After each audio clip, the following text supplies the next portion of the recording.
Testeriez-vous de la même façon une application de gestion des livres d'une bibliothèque et un système de contrôle de trafic aérien?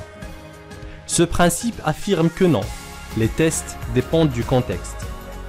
Ces deux systèmes ont des exigences d'utilisation différentes. Les objectifs de test doivent l'être aussi. L'ISTQB définit ce principe comme suit. Les tests sont effectués différemment dans des contextes différents.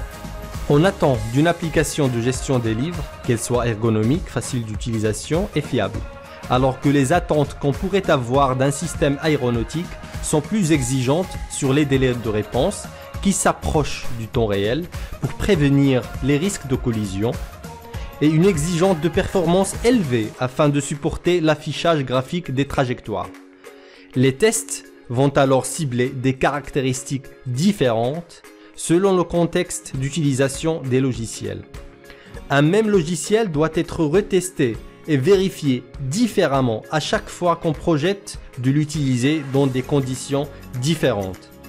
Un système de gestion de base de données utilisé avec succès pour stocker des transactions d'une application de commerce électronique doit être retesté si on souhaite l'utiliser sur un système militaire.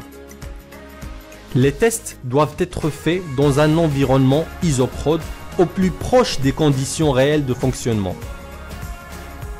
On peut se rappeler l'exemple du lanceur européen Ariane 5 qui a explosé lors de son premier vol, jetant le discrédit sur le programme Ariane, ainsi que des pertes financières importantes qui font du défaut qui a causé ce dysfonctionnement l'un des plus coûteux de l'histoire.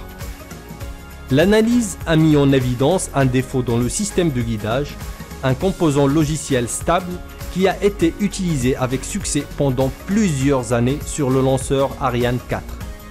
Ce composant a donc été rigoureusement testé, puis utilisé avec succès pendant plusieurs années sans détecter des défauts visibles.